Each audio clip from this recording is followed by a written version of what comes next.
Well, thanks very much. It's great to be here on this very brisk Hobart morning with Premier Rockliff, with my ministers Julie Collins, Catherine King and Carol Brown, as well as members of the Premier's team for what is a very exciting announcement. This is Tasmania here in Hobart's last possible urban waterfront development site. And I said to the Premier as we were walking up here along what is looks like a pretty derelict land that we've walked along the path here, that we didn't need to do this to set us up, that something was necessary at this site. Way back in 2012 I stood just down there and committed $50 million as the Minister for Infrastructure and Regional Development for the development of a plan for this site. And the truth is that more should have been done over the last decade. The truth is also that more can be done for this site, done as an urban development project that will create enormous economic activity for Hobart and indeed for all of Tasmania. And that's why we've been working cooperatively with Jeremy to develop plans to make sure that we maximise the use of this site for the economy of Tasmania, for jobs, but also for improving the amenity and livability of this beautiful city of Hobart. The city's just 2 k's up that way, and the best cities in the world don't have this sort of terrain on their waterfront. You look at Barangaroo in Sydney and what it's done to transform. You look at the Docklands project in Melbourne and what has occurred there. Elizabeth Quays in Perth, South Bank in Brisbane. What this project will be is a very significant project that will lift up Tasmania and lift up this most beautiful of cities here in Hobart. Make sure that we maximise for those who live here and those who have the privilege of visiting here the experience of Hobart. Hobart needs more investment. Right here, housing will be a major focus of this plan.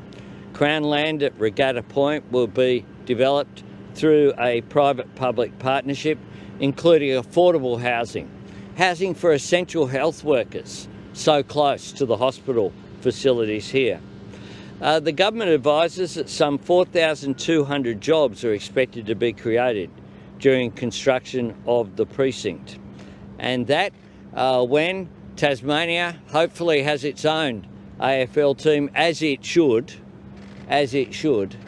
that will produce as well ongoing jobs in tourism, in hospitality, as well as lifting up the sights of young Tasmanians who will aspire to play for Tasmania in the Australian Football League. It's not an Australian Football League if it leaves off the South Island, and that's what's occurred for too long, in spite of the fact that some of the greatest players, like Peter Hudson, of course, were developed here in Tasmania. So this is an exciting project. It as well goes together the $240 million that we have for this project, that will see here a stadium, that will see housing, that will see private investment as well, that will see, importantly, the port facilities, so that we can have greater access to the Antarctic from here as well. This is a revitalisation project that will transform this city. It is one that I'm very pleased to support. The Commonwealth will be providing in the budget in 10 days' time $240 million of funding for this site and $65 million for the upgrade of UTAS Stadium in Launceston as well, because we want to make sure that the benefits of having an AFL team based here in Tasmania means that they can play both in Hobart and in Launceston as well to deliver the economic benefits for the whole state of Tasmania. Well, thank you very much, Prime Minister, and it's great to have you once again here in Tasmania, which is a truly remarkable moment in time for the wonderful city of Hobart, but for all Tasmanians. Can I also acknowledge and commend your team with us here today, Minister Collins, Minister King, and indeed Senator Brown as well, and great to be joined by my colleagues Nick Street, Dean Young and Madeline Ogilvie as well. United in an investment of a truly iconic place in the world. The city of Hobart, Tasmania's capital city. This precinct is truly remarkable, and a precinct that all Tasmanians can embrace and indeed be very, very proud of. Today we have federal and state governments once again working together to bring investment and opportunity to Tasmania. And what a remarkable opportunity this will be.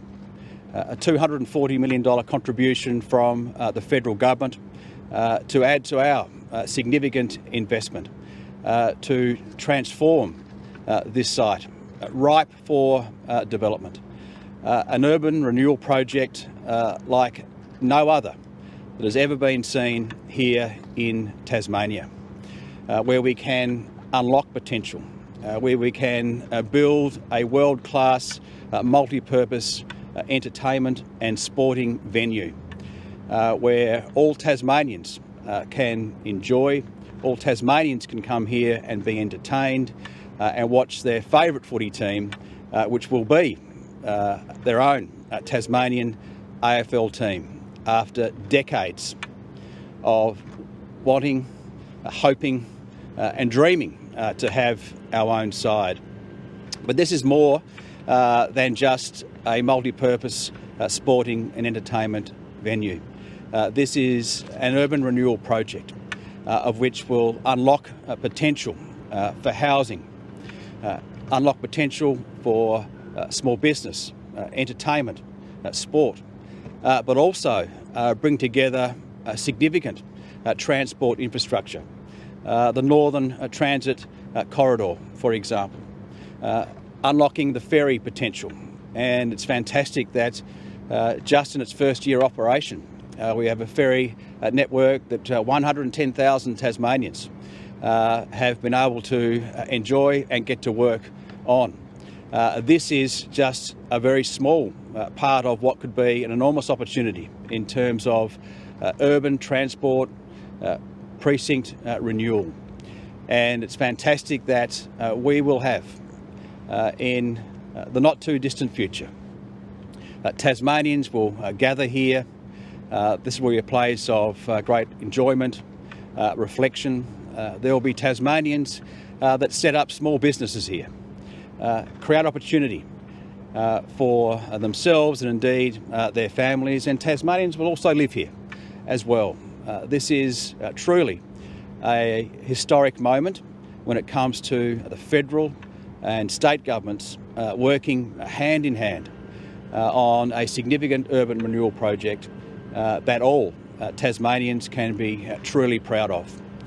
And it can deliver, absolutely, that long-held, decades-old dream of having our own team singing our own song in our own colours, and having that aspiration of young Tasmanians, maybe even Zoe and Thomas, can also dream to both play in the AFL and AFLW League at some point in time. It's about big dreams. And you know what? Some of the hardest projects to deliver are the best. And this has been some journey for the Prime Minister, who stood not too far away in 2012 with a significant investment of $50 million to start, if you like, a vision and a dream. And here we are over a decade later. I'm very proud to be the Premier that, in lockstep with the Prime Minister, being able to finally get things done and get it done for not only southern Tasmania, but all Tasmanians that can be truly proud of what this precinct will be, I know, in decades to come. Thank you very much. Thanks. Thanks so much, Premier and Prime Minister. I'm so proud to be able to continue the legacy as Infrastructure Minister of our now Prime Minister on this site. Macquarie Point is unique, and there is an extraordinary opportunity here to build something for a lasting legacy, both for the people of Hobart but really for the entire country. An urban renewal precinct which involves, of course, an important stadium, entertainment precinct, but really importantly, the upgrade of the wharf behind us, social and affordable housing, bringing activity and life into this precinct. The $240 million is really an investment in the opportunities for Hobart to develop new jobs, to engage and activate this precinct. I know that the Premier is working very hard in terms of this precinct. We encourage, as part of our funding, it's to look at the entire precinct and plan to work with the RSL. The cenotaph is incredibly important here, to work and bring the RSL alongside with us, to make sure that the local council here is engaged as well as First Nations people, because this is a precinct for everybody, not just for the people of Hobart, not just for the people of Tasmania, but for the whole country as people come to visit this fantastic site. This will be an example of what you can do when you look at urban renewal properly, when you develop a precinct in partnership with the state government to really make sure we are engaging and ensuring that we've got a lasting legacy here. So as Infrastructure Minister who's responsible for the federal component of delivery, I'm very proud to be continuing really a legacy that the Prime Minister started over a decade ago. We're happy to take questions. Prime Minister, have you ruined the chances of state Labor being re-elected, given that their own polling shows that 67% of Tasmanians don't want a stadium? It'd be good if you asked. Oh, sorry. Sorry. It's sort of weird from the side. Yeah. Sorry. Okay. Sorry. Don't you mistaken for a state or federal minister, and now you're in the block. If we'd have journos at the back, ministers here, would be a good idea. Beck White's a great friend of mine, and I spoke to Beck this morning. We'll continue to engage. I'm a Labor Prime Minister. I support the Labor Party. Jeremy's a Liberal Premier. He supports the Liberal Party. We don't take it personally. What we do, though, as government leaders, is act in the national interest, and in Jeremy's case, act in the state interest. And we'll continue to do that. I worked very closely with Dominic Perrottet. I campaigned very strongly for Chris Minns to be the Premier of New South Wales. I remain a friend of Dominic Perrottet. People want politicians to get things done. My government's committed to getting things done. This has been talked about for a long time, as I said. 2012, we funded there, the little sign there, the Macquarie Point Development Corporation, was something that arose out of the 2012 budget. Not enough has happened.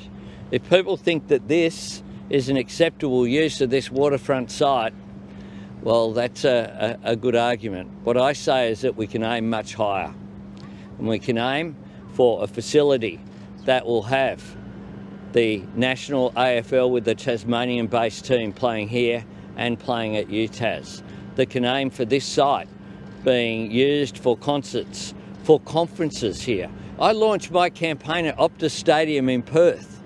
Optus Stadium in Perth is a great venue. It's not just a great venue for footy games. It's also the first times that I went there was once for a Qantas event, Second, to launch my own campaign last year. I think 3 times I went there to conferences before I saw a footy game, an AFLW game between the Eagles and the Dockers teams. This is about bringing life and economic activity to this site. This is pretty lifeless at the moment right here where we're standing. And a site that will honour as well the cenotaph, that will make sure that that important shrine of remembrance to Australians who fought in uniform in our name is honoured. A site that brings affordable housing and social housing here. A site that upgrades the ferry terminal for the Antarctic activity, but also for the commuters along this most beautiful of rivers. This is an enormous opportunity for Hobart and Tasmania. My government has worked really closely with the Rockliff government to make sure. We've made suggestions, we've worked between the departments to make sure that today's announcement could happen. A great deal for the AFL to cover the costs here. We'll make sure that there's been a lot of planning go into this, and I'm very confident that can occur. The Tasmanian government are very confident about it as well. Affordable housing, we want to address the cost of living crisis. Further questions? PM, Gil McLachlan came down last year and said no stadium, no team. How are you feeling today that you've helped make the team dream come true? Well, I've worked closely with Gil McLachlan and I think the AFL run a pretty good operation, and it's a good operation that provide a great deal of pleasure to Australians every weekend, and Tasmania having its own team is a very good outcome. Just a question on migration. With the bigger than expected increase in migration from international students and working holiday, what is the government doing to immediately address the housing issues? Yeah, well, we have a range of policies in place, but bear in mind on migration that what's occurred is that people are coming, and because people weren't here because of the pandemic, they haven't been leaving. So, for example, from one country, there are 60,000 students from China enrolled in Australian tertiary institutions. That's a good thing. That creates jobs and economic activity here. Now, normally there'd be 60,000 coming and 60,000 going. What's occurred here is that there's just 60,000 coming because they've all been doing their courses online. Similarly from India and from other countries as well. So the migration to Australia is still, bear in mind, much lower than it would have been and was predicted by the former government. So we're continuing to work on those issues. The NDIS growth target, that's saying tens of billions of dollars. Can you outline how you're going to achieve that plan? Do you need to cut services or tighten those? No, look, we want to make sure that the NDIS continues to deliver for people with disabilities. That is our focus. Our focus is making sure that the position is sustainable though. And if you look at the projections of costs, one of the reasons why the states had their a cap on their costs of 4% was that was the expected increase. What we've agreed is that we'll look towards, by the end of the forward estimates, that is in 4 years' time, that growth in costs of being 8%. So we're not talking about, no one's talking about any cuts here, we're talking about growth of 8% annual. So it's still a substantial growth. But we know that there has been some fraud in the scheme.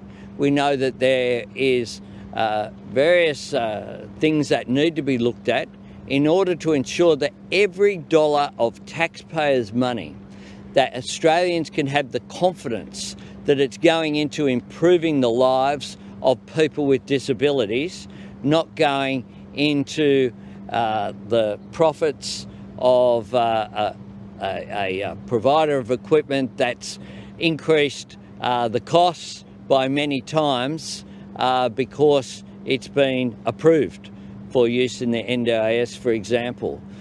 So we will work with the NDIA as well. We'll work with people like Kurt Fernley, the chair, who is of course a remarkable Australian, and we'll work with the sector.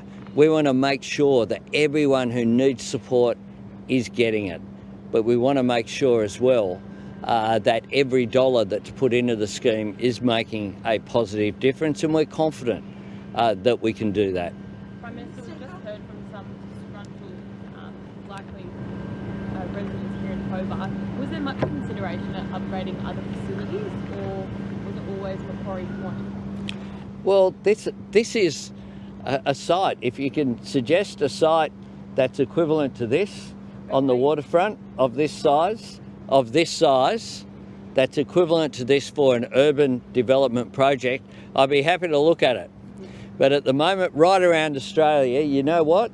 There is one site like this, one, which is so large, that has such enormous potential, which is just not being realised. And I note that some of the calls for affordable housing, that is one of the things that we're doing on this site, in order to make sure that why shouldn't someone in social or affordable housing have access to this unbelievable view right here in this great city of Hobart. I was very critical of the former New South Wales government for flogging off all the housing around the Rocks and Millers Point in my city of Sydney. I grew up in public housing, and it seemed to me a great thing. I used to drive across the Sydney Harbour Bridge when I had visitors and say, isn't that a good thing that there are pensioners, and it was built, purpose-built, the Sirius building was built for people with disabilities, purpose-built and then flogged off. I used to say, isn't it a good thing? It says a lot about Australia and our view about equity and the fair go, that working class people have a view of the Opera House, not just very wealthy people. What this is about here is a vision about giving affordable housing right here for essential workers working at the hospital and working in the area, that sort of access. And that's the vision that I have. That's the vision that the Housing Minister, Julie Collins, certainly will ensure happens as part of the Commonwealth contribution here. And I know it's a vision that the Tasmanian government are supporting as well. So this is a pristine site that it can't just stay like this. It's been like this since 2012. The truth is, not enough has been done. Governments have come together now to drive this change, and drive it we will. Will you have any other things in the budget to help Tasmanians with the things they're concerned about? We'll have a lot of things in the budget. Yesterday, we announced $2.2 billion for health, additional strengthening on top of the measures we've already announced to strengthen Medicare here in Tasmania, incentives for GPs to stay after hours, more flexibility in terms of payments for deliver comprehensive services, a register of patients to make a difference for those who are regularly turning up to emergency departments, to make sure that we reach out and give them the services that they need. On Wednesday, we announced our changes to pharmaceuticals so that people could get scripts for 2 months rather than 1 month. Every dollar that's saved to the taxpayers, over $1 billion, we'll put back into programs to support community pharmacy. But I tell you what too, it will mean that people who need regular medication will need, instead of regular visits to their GP, taking up those places, they'll need to halve their visits to the GP, but it will halve the costs of their medicines, whether it's for diabetes or heart conditions, making an enormous difference to their cost of living. They're just two of the measures that we've had announced this week. You'll see more measures to support cost of living, in the budget in 10 days' time, and we have had continually a number of meetings of the Expenditure Review Committee.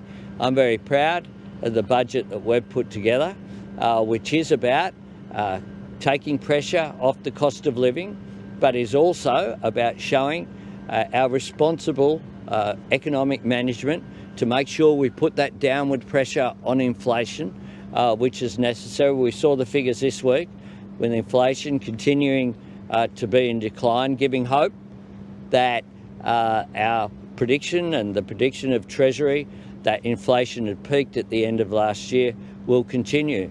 But my government is a responsible government. I mean, how high back on migration, the opposition says this shows the government is planning a big Australia by stealth. What is your reaction? Well, you know, they're opposed to everything, aren't they? Is what they're saying that we shouldn't have students coming here? Is that what they're saying? And the figures, our population will be less than was predicted by their government, by them, when they were in office. There's been a pandemic. It meant our borders were closed. It meant people weren't coming in. What we've announced is a comprehensive migration plan that we announced on Wednesday of this week, or Thursday, with Claire O'Neill at the National Press Club.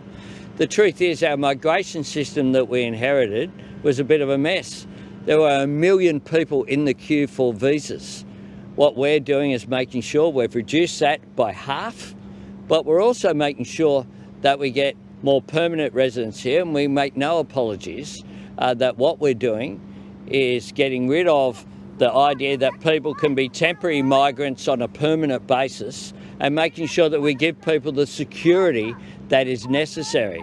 Now, one of the things that we announced just last weekend was for New Zealanders who are here, who've been here for 4 years, to allow them to have that path to permanency as well, just as Australians are entitled to in New Zealand.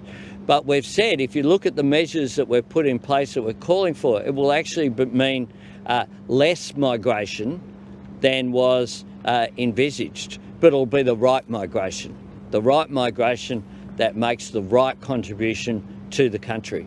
Prime Minister, how hard did Tasmanian Labor try to raise their views on this stadium with you, saying it's not the right road, recognising yesterday that a packed inquiry did hear concerns from the Conventions Association, trade experts? People are entitled to have their views. I'm here today to announce the government's position on this. We engage all the time, and today you've seen some examples as well of, in our great democracy, people will come and express their opinion. That's fine. I work with people. I continue and will continue to work very closely with Rebecca White and her team, but I'll continue as well to work with governments right around the country. Prime Minister, an Australian man's been arrested in Archer. He's going on a naked rampage and people. Are you providing consular support today? Sorry, I'm not familiar with it, and I don't make comments about things that happen overseas without being properly briefed. But DFAT, when incidents occur where Australia is involved, the Department of Foreign Affairs and Trade do a very good job. Prime Minister, you mentioned Oxford Stadium a number of times. That stadium blew out significantly in terms of costing. Now, I believe your answer was slightly interrupted, so I apologise for not hearing. But who will be paying any blowouts of this stadium, and do you have any workings of what that could look like? Well, one of the things that there's an opportunity for, I'll give you the big tip here. People, when something happens like this, you can look for what happens if, there's another global pandemic. What happens if a range of things occur? Or you can be optimistic. This has been, a lot of work has gone into this urban redevelopment program.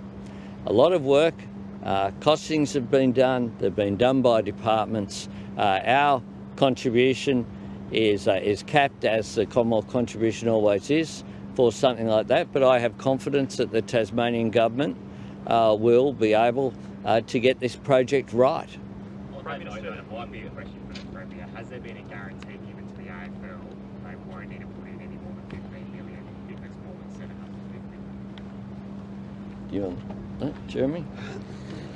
Give me a break. Yes. Get your breath back. Look, this is a huge opportunity, and while some focus on the stadium, what today is about is far greater. It's about our Antarctic precinct, a gateway to the Antarctic. It's about mixed social and affordable housing. It's about our transport networks. It's about opportunities for business. And it's also about creating something really special that all Tasmanians can embrace, but also all Tasmanians can be involved with in terms of its creation. And we will we've done our due diligence. We will continue to dot every I and cross every T. I'm a glass half full kind of guy. That's why I'm standing here saying I won't say no to opportunity for all Tasmanians. And that's why we've worked so closely with the federal government on the urban renewal project.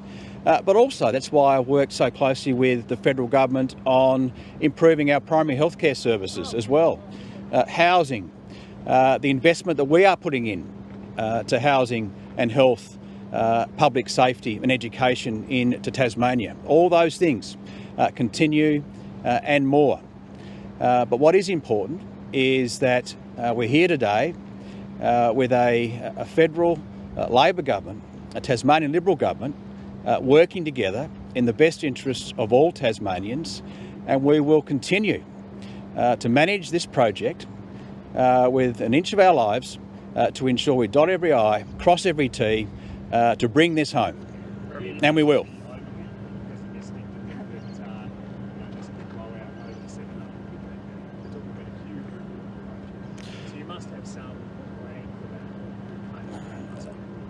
I am not a pessimistic person. How could I be pessimistic about the state of Tasmania that is leading the nation in many economic indicators, that has beautiful natural environment, that has some of the cleverest people in the world, a population that's grown some 50,000 more over the course of the last 5 years, more young people coming to Tasmania. And I remember a time in the 1990s when our young people in Tasmania were fleeing our shores looking for opportunity. We now have young people coming to our shores, embracing opportunity. And that's what I'm about as Tasmania, more than glass half full, optimistic, not pessimistic, and I will never say no.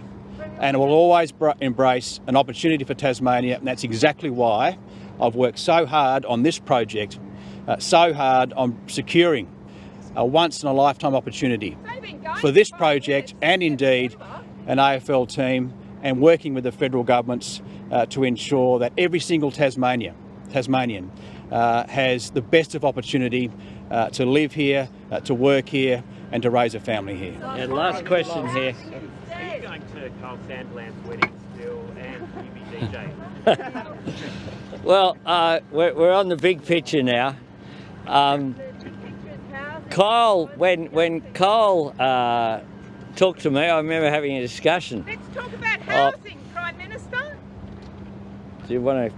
Yeah, I think you've had your say. Well, haven't you? You're having your say at the back of the sewage works where no one knows what's going on. This is such a huge development in Tasmania. Here we are stuck in this tiny little spot at the back of the sewage Okay, thanks. to make an announcement about all this money. Thanks. Kyle and Tegan have a relationship, and the thing that occurs is at a wedding is it's a public expression in front of people, invited guests, of love between two people. That's a good thing. I enjoy weddings, and I'll be going to the wedding. Are you going to be no. And Baby Otto, as well, is an expression of the love between Kyle and Tegan. That's a good thing. And yes, I was invited to the wedding. Yes, I was invited in the context of Kyle saying how happy he was with Tegan, with this relationship of his and with baby Otto coming along. And I look forward to witnessing their expression of love between two people this afternoon. Thanks very much.